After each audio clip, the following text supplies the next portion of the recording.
Ladies and gentlemen, welcome back to the chat. It's your host, Blink. We're back again with another beautiful interview. Let them know who you are. Hey, what's up? I'm Anna Matos. I'm the gallery director here at WallWorks New York. Awesome. So like any good superhero, what is your origin story? How did you get here? Origin story. Yeah. So my father's an artist, Awesome. Crash. So I always grew up around art. Grew up going to the studio with him if there was no babysitter. Grew up going to openings with him. Nice. And my mom's a teacher. Nice. So considering I had a teacher and an artist as parents, they were very open. So I was never pressured to be a doctor or a lawyer or anything like that. My parents were very open to me having a career in anything that I wanted. So had a very kind of creative upbringing, did dance for a while, and when I went off to school, I studied art history in college, and I went to a very suburban college. I went to school in Connecticut. Nice. So going Bridgeport, from Fairfield. Fairfield, okay, Yes. okay. I'm familiar. Fairfield University, go Stags. Yeah, nice. Okay. So I went to college there, I studied art history, and while I was there, I kind of sort of dabbled in, do I want to work in a museum? Do I want to work in an auction house? I knew I wanted to work in art in some way. And when you're interested in art, all people tell you is that you probably only can work in a museum. People don't tell you that art business is a very large, all-encompassing kind of world, and a lot of things fall into it. So I did kind of dabble in museums, didn't like it at all. A lot of politics are in museums. I figured that, like you're protecting people's pieces. You have to. There's a time frame. There's time frames. Museum shows are planned 5 years in advance sometimes. Wow, that's amazing. Because they have to get loans and insurance and all of that kind of stuff. But also, it's political in the sense of if you are donating to a museum, if you're on the board, sometimes you can kind of dictate what will be shown, what won't be shown. Well, okay, we will dive into it further. I don't want to get you in trouble. But yeah, so museums, so you're like, okay, politic free, let's move forward. Like, what was the step after that? So while I was in college, I had a really great professor who taught modern and contemporary art, and she kind of pushed me to consider doing gallery work. Nice. So I interned at the university's gallery, and while I was there, my big project was actually doing a retrospective of my dad's work. Nice. So his first retrospective show was actually at Fairfield. Nice. Yeah, so that was my big project that took 6 months to do. So you had to like gather, and or you already had pieces that you're ready to put in? Like what was the process? We borrowed a lot. Okay. So we borrowed pieces from old collectors, some that were from my dad's archives, and learning, how to write up contracts, insurances, loan agreements, all of that kind of stuff. Wow. So I really liked that. I liked that it was kind of like immediate. There's always something to do. It's fast-paced, it's quick, and you're dealing mostly with artists who are alive. Nice. Yeah. Yeah. So museums, you tend to work with artists who have died. So it's legacy kind of work. Yeah. And I liked working with artists that you can like still talk to, you can interact with. That's a very weird thing, right? To deal with artists that are alive versus passed away. Because I remember I have a collector friend, and they bought pieces of art from this artist, and they bought it for cheap. As soon as he passed away, it just shot up in price. Their pieces became very valuable. His work is now recognized.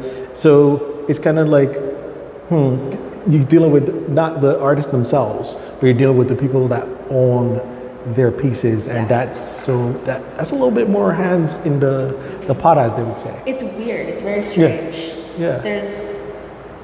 Just today, a Basquiat sold for like 85 million.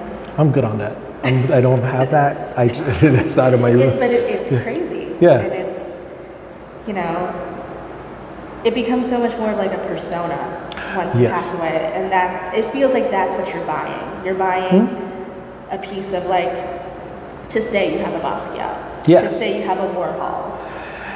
Yeah, I get it. Because sometimes, I mean, a lot of people sometimes don't even like what they're buying, but they're buying it because they can say, I have this, I have that. Or it makes a nice decorative piece in their foyer or whatever. And I mean, I get it. Like, you know. I understand. It's a sign of status versus then being art appreciation, right? So I feel like with the living, you meet the appreciators, the people that actually love their work and support them, and you probably get a mixture of the people that also want some value too. Oh right? yeah. So yeah, that comes with the field.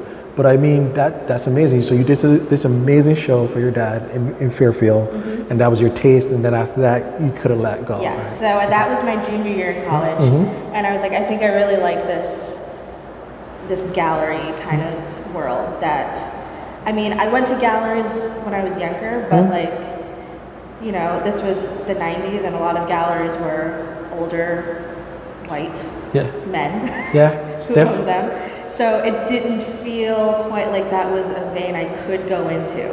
Okay. And then museums, and you know, sometimes, you know, being a professor is pushed. And then when I did my internship, I was like, gallery.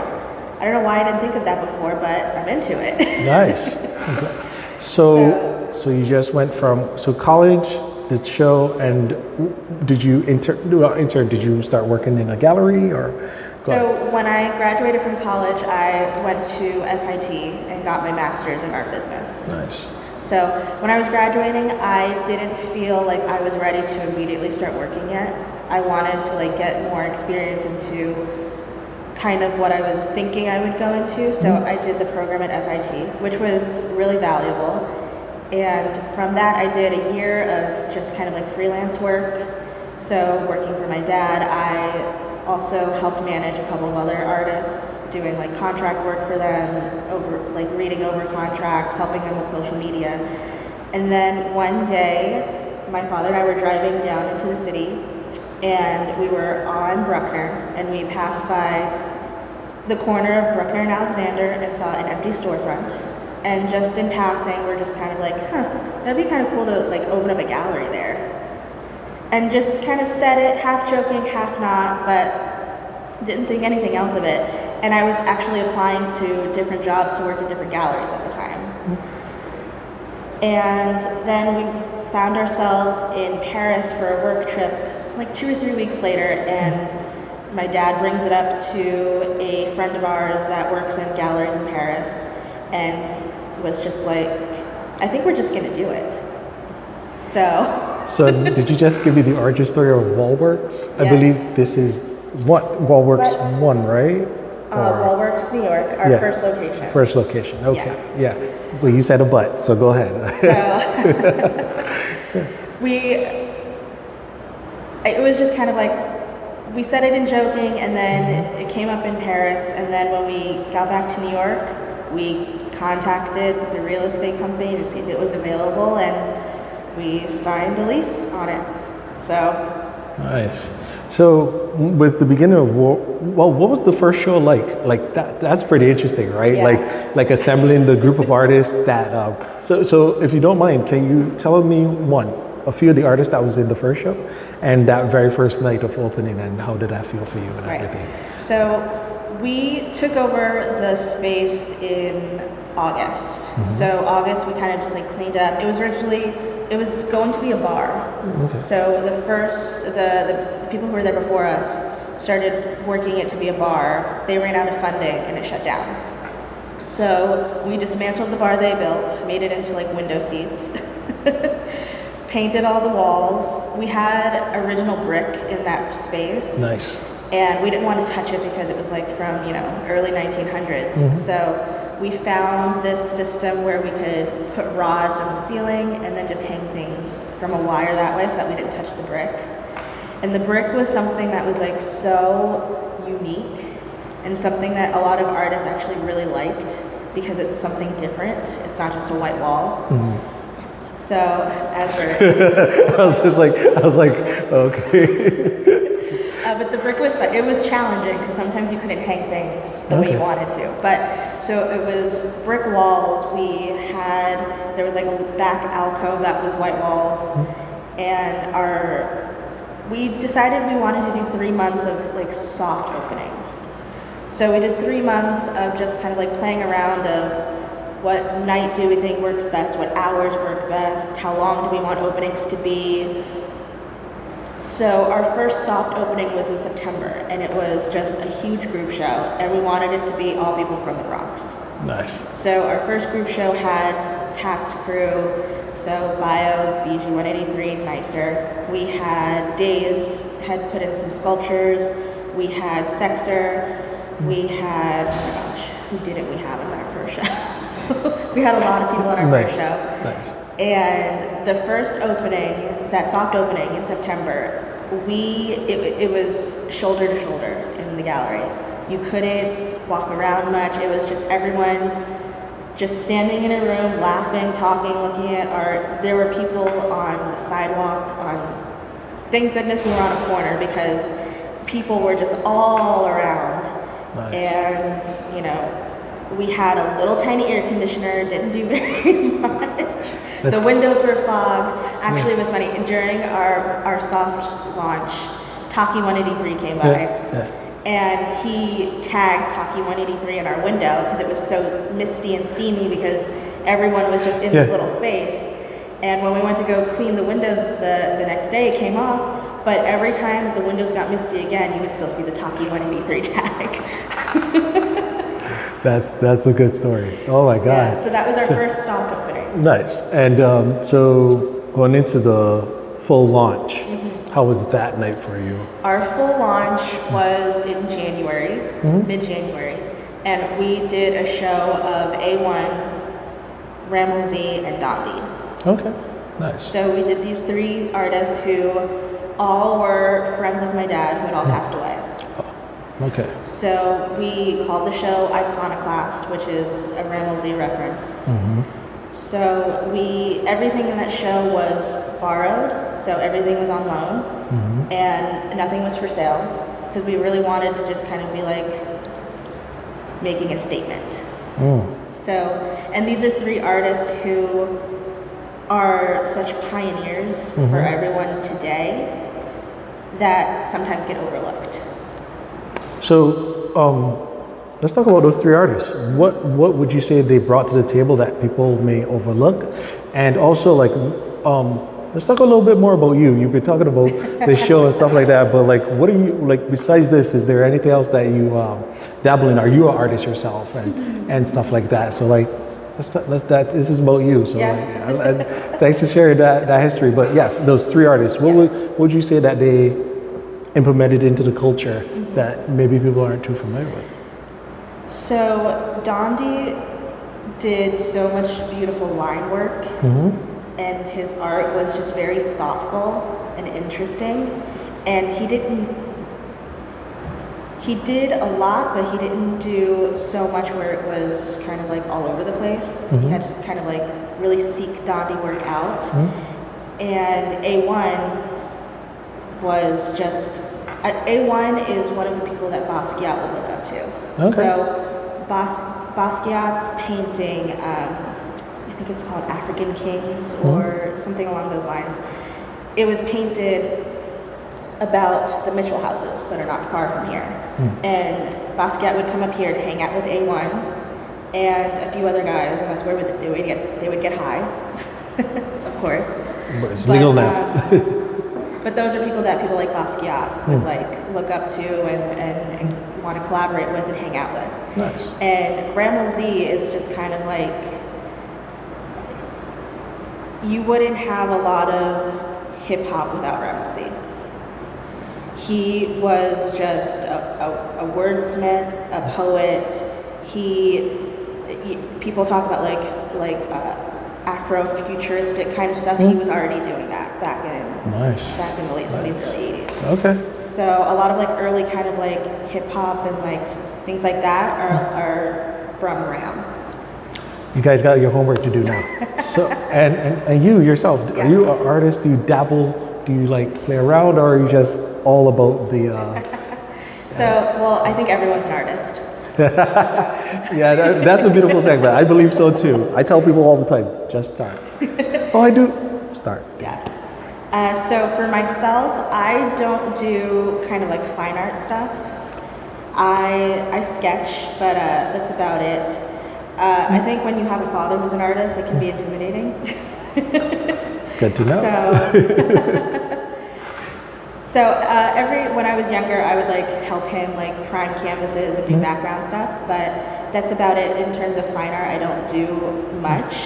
My creativity and my artistic side comes out in different things. So I used to dance when I was younger, and that's something that I still do today. Nice. So I go to dance classes as much as I can. I've done kind of like pop-up classes where I've choreographed small pieces.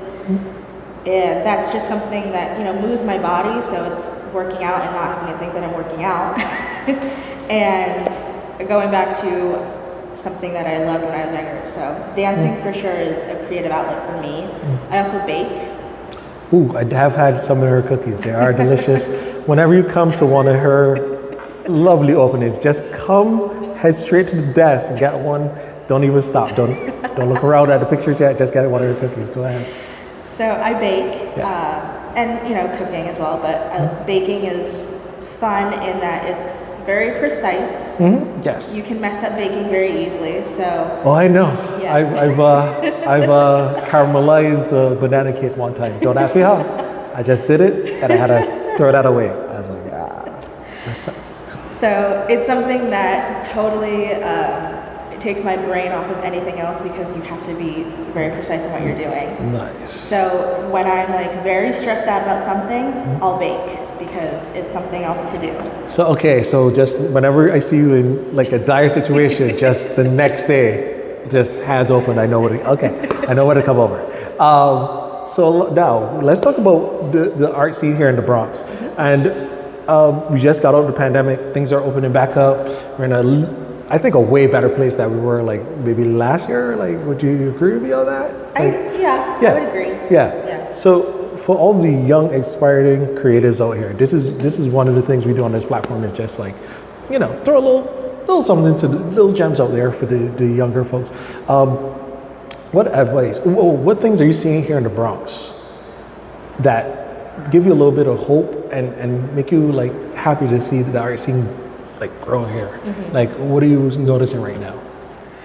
I think one of the great things about the Bronx is that we can be very community based. And I mean, we're the Bronx, so we are always in competition with one another in some aspect, but there's a shared thing where you're just like, oh, but I'm from the Bronx too. So it's like, I'm going to compete with you, but I'm going to look out for you at the same time. True. Very true. And I think that that's something that's very unique. I don't feel that kind of energy, especially in the creative field, in a lot of other places. Okay. I that's one thing I love too. I do like that bit of competitiveness, but also like, okay, after we're done, like you could come together and just have a good time. And that's a beautiful thing I do think we do share here in the Bronx. Okay, is there anything you're seeing right now that, like, again, that makes you excited for the future right now with the Bronx? I mean, besides just the competitiveness, just maybe, I don't know, maybe somebody doing something that a little different that you're like, I never thought of doing that, but I'm happy to see it's happening here. There you go. So aside from working at WallWorks, I recently started helping out at Bronx Council on the Arts. Oh, okay. Nice. So I'm there 2 days a week and I'm sort of helping with digital marketing, social media for them. Nice. So seeing how many young artists are aware of programs that can help them, I think is great. Younger artists they're seeking out information. I think that that's very interesting, and they're pushing for things to be more transparent. Yes, I think that's important. Nowadays, we were like, not nowadays, let me just think about this correctly. Yeah, okay. Before, I would say maybe our predecessors were more working on hope. Like, okay, let's hope this works out. Let's hope that this person gives us what we need. And nowadays, it's more like, this is what I need. Can you give it to me or not give it to me? Okay, we can work with that, but this is what you're going to get. So I think communication has improved over the last couple of decades when it comes to the art scene here in the Bronx. So I think seeing young artists kind of being like, okay, cool, I want to do this, I'm going to apply to this, tell me why, tell me what to do, tell me how I can get there. It can rub some people the wrong way, but it's, when this is your livelihood, why not be assertive in what you think you need?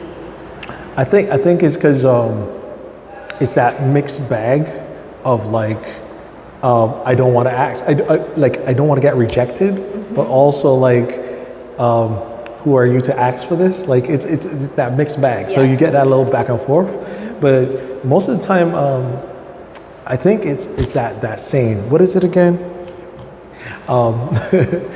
Ask for forgiveness, not permission. Yes. It's easier to ask for forgiveness than to ask for permission. There you go. That's it. You got it right. Look, she's correcting me and everything. This is great. I'm enjoying this. So yeah, so you're in a good scene right now. You're part of the Bronx Council of the Arts, just helping out right now. You run one of the best galleries here in the Bronx. I mean, you're probably top of the top. Like if I Google you right now, WallWorks comes to the very top, correct? So what else do you feel is like needed? I know do you feel there's anything else needed right now, or are we in a good space? We can move, like this is good growth for us, or? I think there still needs to be, as much as there's a sense of community in the Bronx, I want there to be more. I think that we were in such a good place before pandemic hit, where there were so many events and so many people were collaborating on events and welcoming each other to host events and networking, and just in this area of Mod Haven felt so exciting. And then lockdowns happened, and I think we're still coming out of that, where some people just don't want to be around people. Some people still don't trust other people. So I would love for us to get back to the place we were, late 2019. Yeah, I like that scene. I remember that scene was fun. When we first moved into this space in Create Hub, our first show was January 2020, and you couldn't even walk in the hallway here. Yeah. I think I was here for that. It was crazy. Yeah. And it was exciting because there was this building of studios where artists could all hang out and conversate, and we were here because Bronx real estate sucks and we had to leave the other space. I've heard stories. I've heard crazy stories. I've heard people trying to do their like little pop-ups and stuff like that, and they're like, what? Like, that's crazy. I've heard people having to go like a little bit outside the city too, like up in Yonkers and stuff like that. Yeah, but you're here now, so like that's in the past. But I totally get your perspective on that. We're coming back together. I remember I saw a post about that recently. Like, we used to do so many collabs, and then afterwards, like people were like, okay, that's your squad, that's my squad, and you're like, listen, look, that's cool, but I think it might take maybe a few more years to get back to that again. Yeah, probably. Yeah, it's fine. Yeah. So I would love to see that kind of come back as much as we can have it come back. I think we have that in certain spots now. It's not as broad as before. Yeah. Like some people have I don't know the situation, but I've seen like the people that were doing it before have stepped back a little bit, and there's new faces coming into play. But it is what it is. We're gonna do our thing and have a good time. All right. So usually I wrap up the show like this: give a word or quote that helps inspire those people out there to chase their dreams, their creativity, even if it's like doing what you do, because like we need more people like you out there that help host spaces like this for artists. People try to do it from here to here, and little pop-ups there and stuff like that, but just to have a space where somebody is actually like not only managing the artist, but their art, making sure everything goes well for them, in their favor, because nowadays that's another thing you have to worry about, right? Somebody having your corner, being in your corner, and making sure things go in your favor, even if it benefits them, but making sure it definitely benefits you. Well, that's why I got into, aside from liking galleries, I got into it because, I mean, I'm the daughter of an artist. I've seen my dad get screwed over by bad deals, and I've seen all of his friends get screwed over not getting paid for things. So that's another reason why I got into this, is because I'm on the side of the artist when some people just aren't. Yeah, yeah. They like your name or what you do, but they like. I feel sometimes people don't get why they should sell your work, and because I was talking to another curator such as yourself, but he was in I was in Miami and I was in Little Havana, and this guy owns this gallery, but he manages like high end, like he's selling stuff like 6 figures. And I'm like, yeah, I'm like, okay.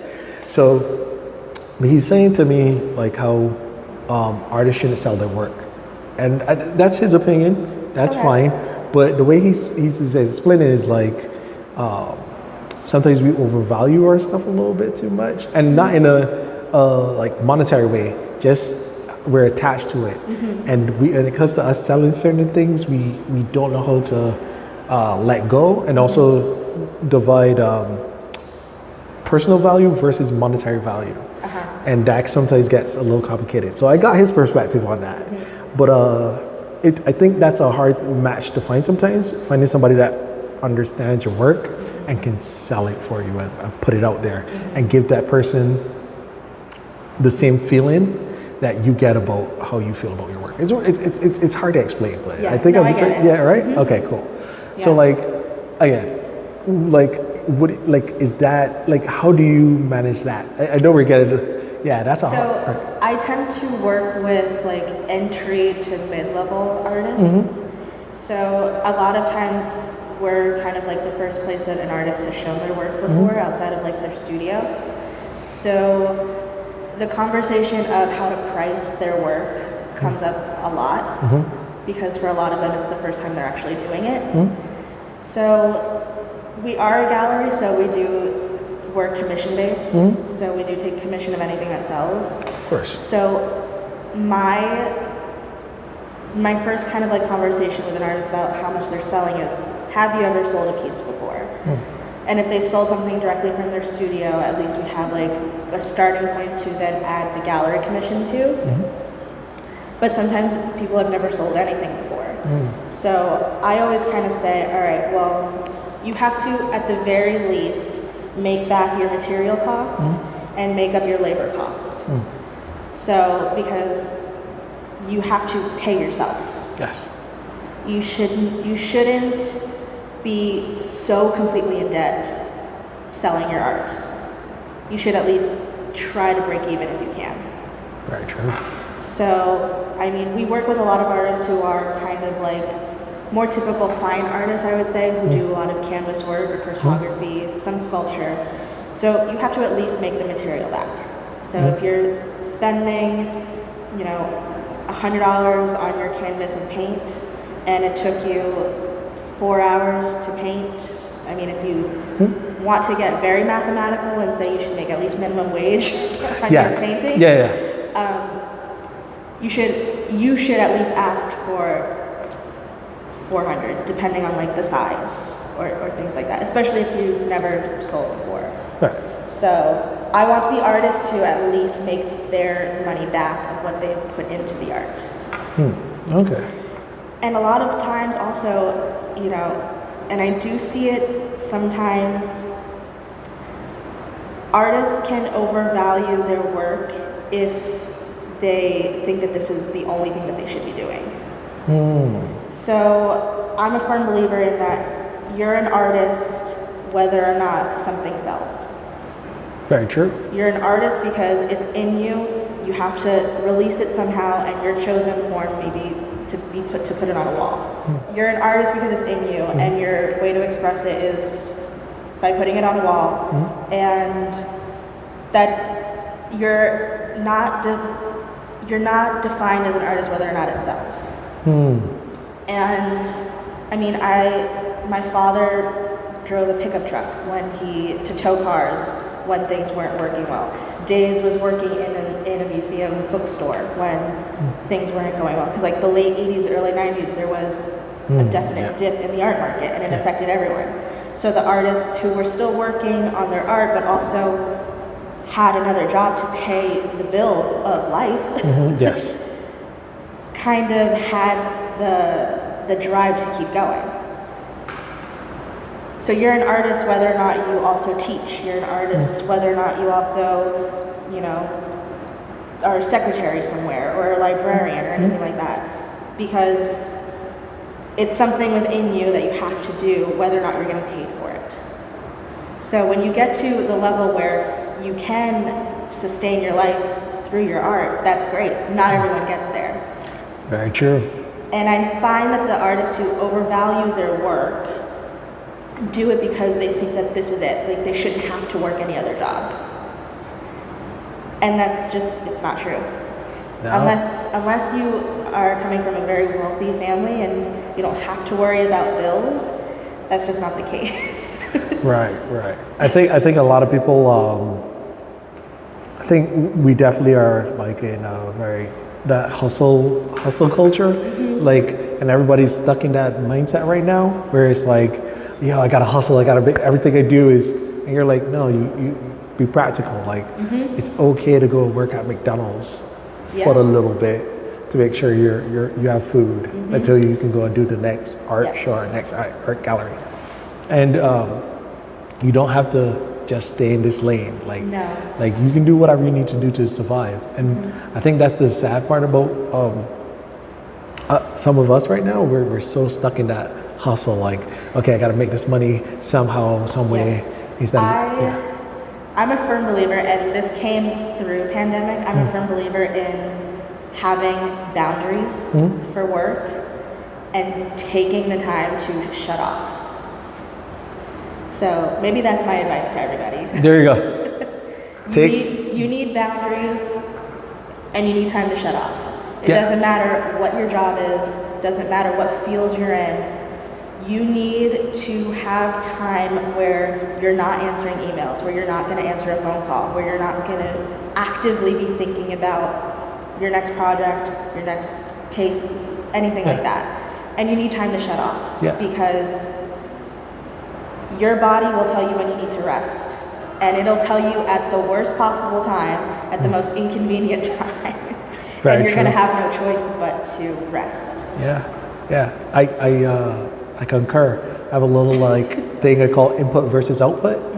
So sometimes I'd be like, okay, how much input have I taken in for the day? How much output have I done?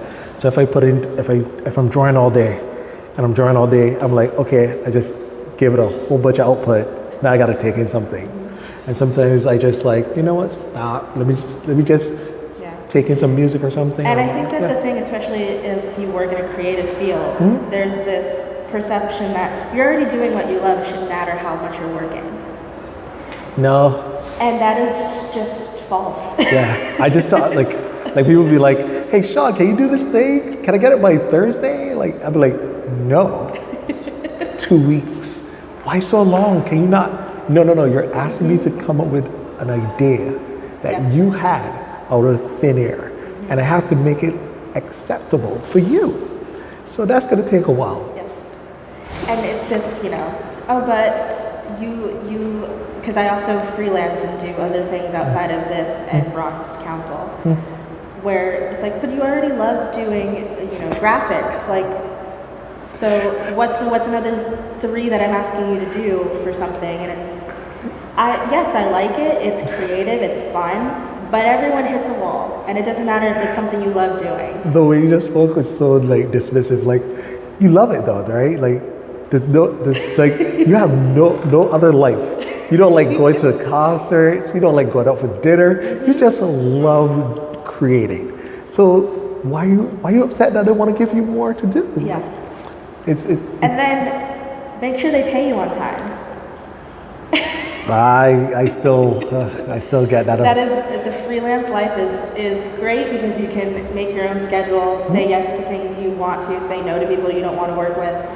But making sure that you get paid for your time is challenging.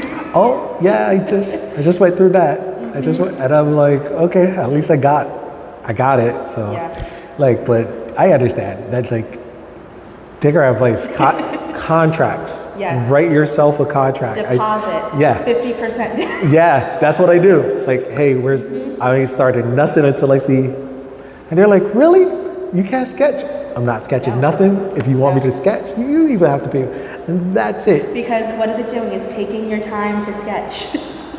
Yep, we agree. So, Anna, tell them where they can find you in person, social media. Let them know. Hit them with it. All right.